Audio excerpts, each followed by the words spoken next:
What's up, everybody? It's your boy JP, back again with another video. Today, I got a real good one for y'all here, man. Woo, man, I was waiting on this. Definitely waiting on this. The Poco F4 GT. Y'all can pick this up on eBay from Never MSRP. A very regular importer that does ship from the U.S., ships from Houston to be exact. And they specialize in foreign phones. And they do offer competitive prices. They do lower them pretty regularly as well. The 6 gig variant, they are selling, last time I checked, for $619. And, or not 6 gig variant, 8 gig variant, I'm sorry. The 8 gig of RAM variant, they are selling for $619. This right here is the 12 gig variant with 256 gigs of internal storage, non-expandable, but it is UFS 3.1. I picked it up for $669, I think, $669, which is a fantastic price for what you're getting. Fantastic price. You're not going to find a better deal on a Snapdragon 8 Gen 1 powered phone. Yes, it's a gaming phone. I realize gaming phones don't appeal to everybody, but this phone, it's not like your Red Magic phones or your ROG phones. It doesn't look the part, at least when you look at it from the front. The back does have a lot of gamer aesthetics. The sides do too, with the physical triggers. But it still has your modern all screen design with the punch hole. It's a very small punch hole though, mind you. So it's not a completely so you're not going to have a completely uninterrupted gaming experience, but it's it's kept at a minimal. Again, it's your modern all-screen design. It's the center hole punch. Red Magic, even if you don't opt for the 7 Pro, which has the under-display camera, even the vanilla 7, they don't, in their other models besides the 6R, they do offer an uninterrupted media consumption experience, but it's with the bezels. It's with the chin and the top, which houses the selfie camera. Otherwise, unless you get the under display variant, the 7 Pro. But nonetheless, this isn't rare to find a gaming phone with the modern design. It is a 6.1 inch, or 6.1. Sorry, y'all. It is a 6.7 inch. LTPO AMOLED 1080 high definition. Sorry for the pauses there, y'all. It is obviously full HD plus 20:9 aspect ratio, if I'm not mistaken, and it does have a 120 hertz refresh rate, and it does have a 120 watt fast charge. And when you order from Never MSRP, they do include the adapter for the US wall outlets as well. So don't let that European plug right there scare you. You do get a very high quality USB Type A to Type C cable. It has the red insides, if you can see that there. There's a reading material. You do get the adapter, the Type C to headphone adapter, because this doesn't have a headphone jack. But, at least they include the adapter, which is really cool. You get your clear TPU case that I like. I know a lot of people don't, but I do. There's your box, Poco F4 GT. Global, obviously, of course. This is the global variant of the Redmi K50 gaming edition. I'll give you a tour of the back here right quick. There's your back there. This is the black color. It does have LEDs that go around the camera. Poco 5G there, as you see. It has your magnetic triggers, and they are very clicky. It's just I love them personally. I think they're fantastic. Let's see. Give me a second here, y'all. There we go. Yeah. It does not have an under-display fingerprint sensor, even though it is an AMOLED screen. It has it built into your power button there. But it works blazing fast. Facial recognition on this thing is also amazing. I don't even know the specs of the camera, but the camera on this phone is probably the best I have seen on a gaming phone. Just check the reviews. They've all, for the most part, have said that this is probably the best camera on a gaming phone. And I know to most people that may not be saying much, given the competition, but actually, even just as a, like, if you were to just look at it from the front, not the back, get rid of the GT terminology and just look at it as a modern flagship with the Snapdragon 8 Gen 1. For the price, the camera is very, very capable on this phone. It is not a slouch. Do not let the whole gaming phone tag fool you. I mean, everyone realizes that, a gaming phone typically means that the camera, it was not a priority. It's not even a secondary priority.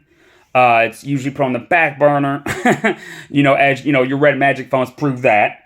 But yes, the camera on this phone is really good. The selfie camera is also really good. It does have I think it's a 4,800 milliamp battery or 47 something. But it's not the 5,000 that you may expect, but it's close enough. The battery life is actually great on this phone. It's very efficient for what it is. It's blazing fast. I noticed the phone, it's not any slower or any faster than the Red Magic 7.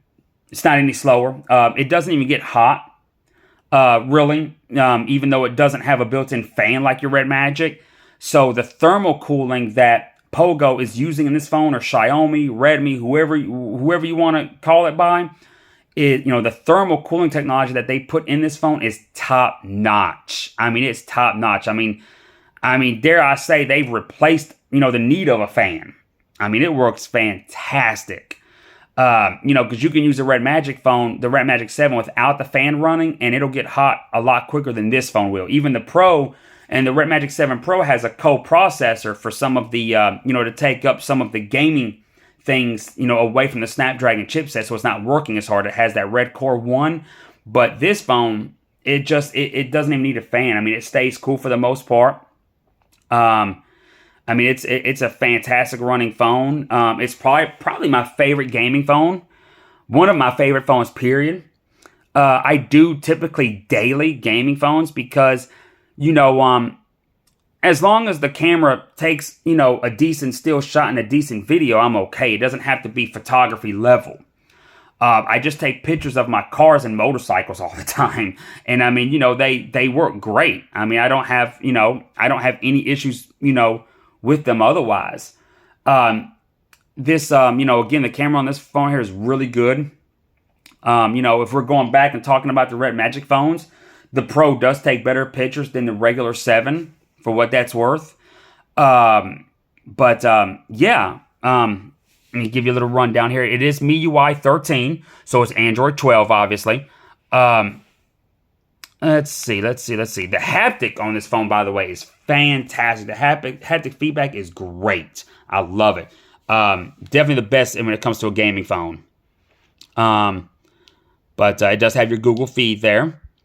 And the only thing I see missing on this phone is, for some reason, I can't find MIUI Plus, which is like their desktop feature, and I can't find it.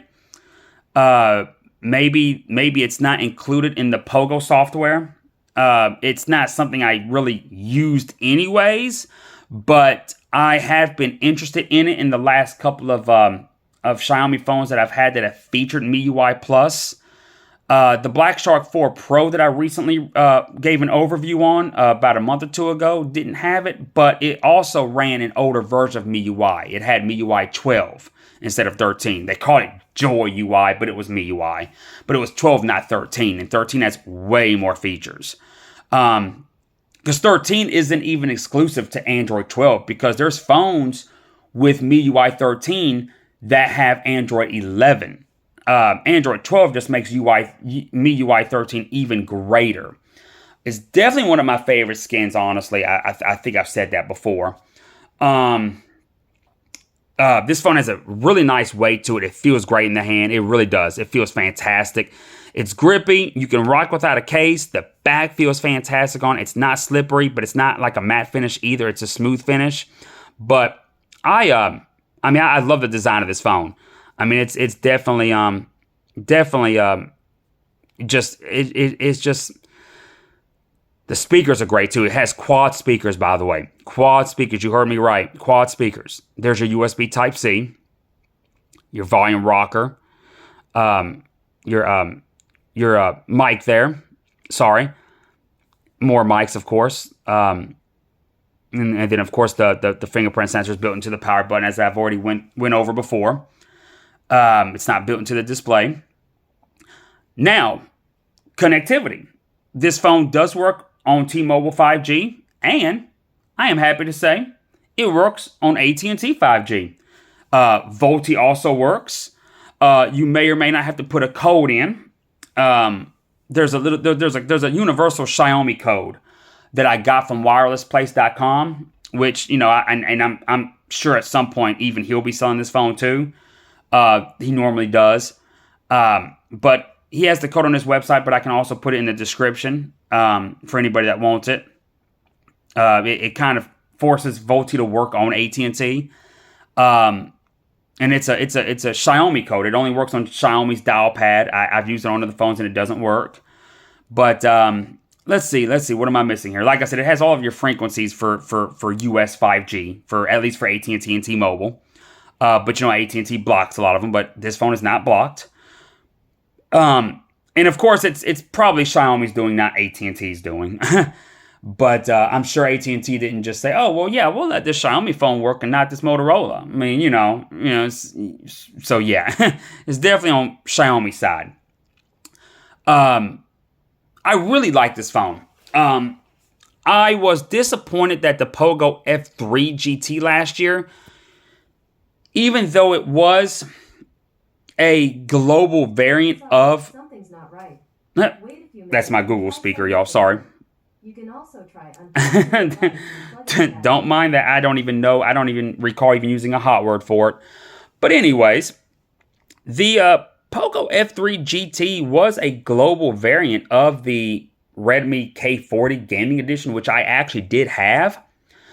But for whatever reason, the F3 GT didn't release outside of India. Maybe it released in a couple of European countries, but I only recall it being released in India. And it was really hard to import it. Heck, later on, Never MSRP, who would have sold the F3 GT, actually started selling the K40 Gaming Edition towards the end of the year, which I had already had and gotten rid of. And they had, they had a version which they actually installed Google, the Google Play services on it for you. So it was as if you were getting the F3 GT. But the F3 GT itself, which I would have rather had because of Pogo's software features, which isn't the same as the launcher you get from the Play Store, mind you.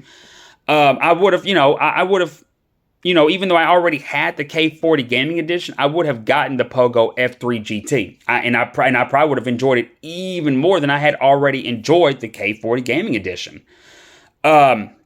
Instead, we got the X3 GT, if y'all remember correctly, instead of the F3 GT. And of course, the difference was just a slightly less powerful Dimensity chipset. That one had it got the 1100 instead of the 1200. Not a big deal. The X3 GT ran great, but it had an LCD screen instead of an OLED. And it didn't have the physical triggers either. Fast forward, Poco F4 GT, which is what it's about now. This actually swapped the Snapdragon, in place of the Dimensity. This has the Snapdragon 8 Gen 1. Personally, I wouldn't have minded seeing it with the Dimensity 9000. I'm actually very intrigued with that processor. But Redmi actually kind of flipped, because they're offering the other K50 series phones, the non-gaming edition phones, with the Dimensity chipsets. The K50 has the 8100, and the K50 Pro has the 9000, where the gaming edition has the Snapdragon 8 Gen 1, which is what we find here with the Poco F4 GT. So, in hindsight, if Poco were to release a non-GT F4 or an F4 Pro, I'm sure would have the Dimensity chipsets, the 8100 and 9000, which I would still like to see, actually. I get it. I understand the switch. Snapdragon is the preferred chipset when it comes to gaming. More games are made specifically for the Adreno GPUs. A lot of times emulators are also the same way. That Switch emulator that I always talk about, that Egg NS is more compliant with Adreno, powered phones. Of course, you're not going to find Adreno without a Snapdragon, whereas the Dimensity chipsets have Mali GPUs. But this is definitely, the Snapdragon 8 Gen 1 phone that you should get, though, honestly. This phone is great, even for everyday. I mean, it doesn't even have to be for gaming. I mean, just for everyday tasks, it gets the job done. It more than gets the job done. And it's nice. Because, I mean, from a distance, let's be honest, that doesn't even necessarily look like a gaming phone from a distance. I mean, your Black Sharks look more gamerish than this does. And even those have kind of gotten away from some of the gaming aesthetics and try to make it look like an everyday phone.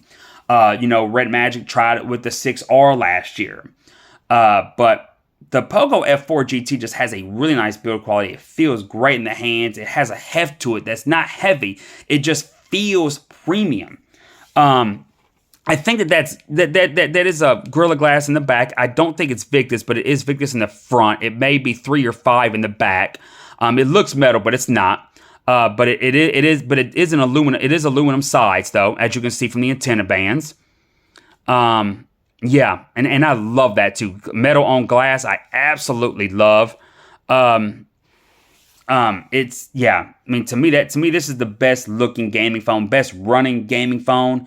Your Red Magic 7 Pro it costs quite a bit more than the vanilla 7, and parts of it are a downgrade, if you know what I mean. But we're not here to talk about that phone. We're here to talk about this, obviously, and this does have, again, an LTPO display.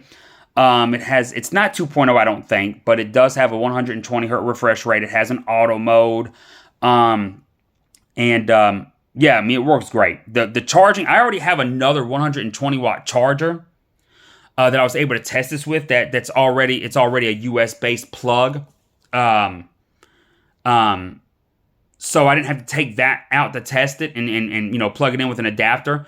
But the 120 watt charge is it's insane. I mean, the phone charges.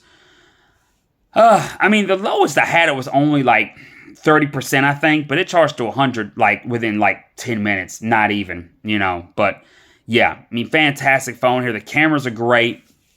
The megapixel count doesn't mean a lot to everybody, most people. I mean, it's, you can have a 108 megapixel camera and still get, crappy photos out of it. So, I mean, just there's plenty of other videos that you can watch, including from Flossie Carter, my favorite, which will give you a much higher end review in depth of this phone. He actually did a review on this, and before this, the K50 Gaming Edition, Mercedes-Benz edition. But he also has this actual phone as well, the Poco F4 GT. So you know what the global variant is actually like, because there are differences. If you're looking for a review for the Poco F4 GT, you don't want to watch a video for the K50 Gaming Edition. Yes, it gives you an idea, but you still want to see it for this phone, because this phone has other software differences besides just being a global variant. But I've really enjoyed using this phone. I've only even had it for a day. Probably too early to even do this video, but I love this phone. Poco F4 GT, they killed it. Poco's actually, I've said it a couple times the past couple of years now, has really become one of my favorite brands. They've kind of taken the place that OnePlus used to have in my heart, even though OnePlus is making that comeback. Because I'm not going to say I love the 10 Pro, the OnePlus 10 Pro, but it is a fantastic phone. I will, however, say that I do love the Nord N20. I'm thoroughly impressed with that phone. But yes, the Poco F4 GT. Yeah, this I like this black color too, by the way, because this is the color I think that the Mercedes-Benz edition K50 gaming variant, the Chinese version, if you will. I think that comes in black. So this is kind of like the Mercedes edition without the Mercedes, logo on there, which is fine by me. I'm not the biggest Mercedes fan anyways. Like Flossie. Well, Flossie's a big Beamer fan. I used to be a big Beamer fan 10 years ago, but I've kind of gotten away from those as well. I'm an oddball now. I like I'm a Mopar and a Hyundai Kia fan, believe it or not. But nonetheless, y'all hit me up in the comments. Let me know what y'all think. And yeah, I will check y'all out in the next video. Peace out.